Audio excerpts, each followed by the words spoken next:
नमस्कार दोस्तों, voice of India में आप सभी का स्वागत है। आज हम चर्चा करने वाले हैं बिहार चुनाव और इसके संभावित परिणामों पर। दोस्तों, आज है 11 नवंबर और आज बिहार बिहार के मतदाताओं ने अपना जो निर्णय है वो मत पेटियों में बंद कर दिया है। बिहार चुनाव की अगर हम बात करें तो ये 2 चरणों में चुनाव संपन्न हुए।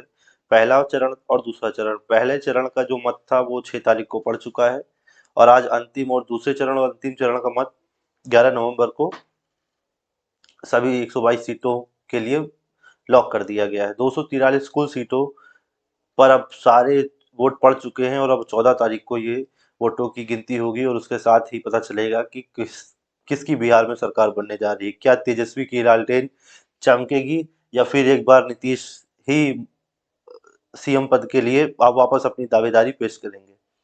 दोस्तों, बिहार के चुनाव की अगर हम बात करें तो इस बार चुनाव काफ़ी ऊपर-नीचे, काफ़ी उथल-पुथल से भरा रहा। काफ़ी प्रत्याशी, काफ़ी दमदार प्रत्याशी रहे। मैथिली ठाकुर भी इस बार चुनाव में रहीं, तो वहीं नीतीश कुमार की पार्टी के कई नेता जिनका टिकट कटा और कई युवा नेता भी इस बार मैदान में रहे। अगर हम बात करें बीजेपी की, तो बीजेपी का भी इस बार काफ़ी अच्छा परफॉर्मेंस लोगों में ऐसा है, मानना है कि बीजेपी अच्छा परफॉर्म करेगी और बिहार की दूसरी सबसे बड़ी पार्टी बन सकती है। अभी तक के जो आंकड़े आ रहे हैं और जो सूत्रों से खबर मिल रही है उसके अनुसार आरजेडी काफ़ी मजबूत है ग्राउंड पर, और काफ़ी सारे पॉलिटिकल पंडित्स का ये कहना है कि आरजेडी ही सरकार बना सकती है। नीतीश हार सकते हैं इस बार चुनाव और हो सकता है कि 14 तारीख को हमें ऐसा देखने को मिले कि तेजस्वी और महागठबंधन की सरकार बन रही हो। लेकिन इसमें बहुत सारे और फैक्टर हैं और बहुत सारी और पार्टियां भी हैं, काफ़ी क्लोज फाइट है। तो किसी भी परिणाम की ओर ये चुनाव जा सकता है और बहुत स्पष्टता के साथ ये कह पाना कि इन्हीं की सरकार बनेगी, ऐसा संभव लग नहीं रहा है। और बात करें अगर हम और छोटे दलों की, तो वो भी काफ़ी अहम भूमिका में नज़र आ सकते हैं। जैसे तेज प्रताप यादव की पार्टी, उसको वोट हो सकता है मिल जाए, पर विधायक जीत पाने की स्थिति में अभी नहीं लग रहा है। 1-2 सीटों को छोड़ दिया जाए तो बाकी सीटों पर कुछ खास प्रभाव दिखेगा नहीं। लेकिन वहीं जनसुराज की बात की जाए तो जनसुराज के को ठीक-ठाक वोट मिलने की संभावनाएँ दिख रही हैं और हो सकता है जनसुराज एक डिसाइडिंग फैक्टर का रोल अदा करे किसी कैंडिडेट को हराने और जिताने में। तो बहुत सारी सीटों पे आप ऐसा देखेंगे कि बीजेपी का कोई या जेडीयू का कोई कैंडिडेट हारेगा, तो वो डिफरेंस जो होगा वो आपको जनस्वराज के वोटों में नज़र आएगा।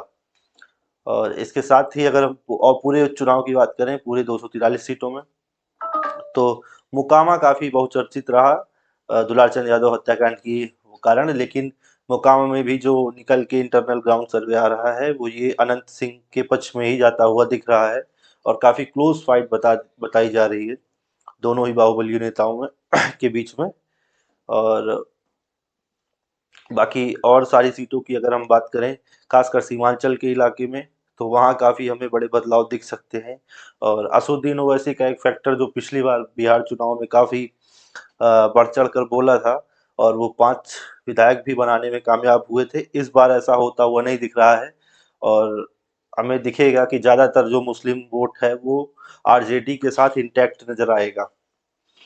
और एमवाई समीकरण देखते हैं कहाँ तक जाता है। क्या तेजस्वी की सरकार बनती है? अगर तेजस्वी की सरकार बनती है तो ये बिहार में और इसके साथ ही हो सकता है केंद्र में भी आपको बड़े बदलाव नज़र आ सकते हैं। और काफ़ी कुछ निर्भर कर रहा है इस चुनाव में। अमित शाह भी 2-3 दिनों से पिछले पटना में थे और काफ़ी मीटिंगें ली उन्होंने, ऐसी चर्चाएँ हैं। और कई सारे पोलिंग बूथ से कुछ वोटर्स की भी खबरें आ रही हैं कि कहीं वो वोट डाल नहीं पाए या कहीं किसी कोई बाहरी व्यक्ति वोट डाला है, ऐसे भी कुछ न्यूज़ खबरें निकल के आई, लेकिन उनकी प्रामाणिकता, उनकी पुष्टि ये हम अपने माध्यम से नहीं करते हैं। और बाकी आपको बाकी सारी अपडेट 14 तारीख को मिलेगी। बिहार चुनाव से संबंधित सारी कवरेज आपको लाइव मिलती रहेगी। हम समय-समय पे आपको अपडेट देते रहेंगे और साथ ही जुड़े रहें और अपना आशीर्वाद बनाए रखें। बिहार चुनाव की और अपडेट के लिए हमें फॉलो ज़रूर करें। धन्यवाद।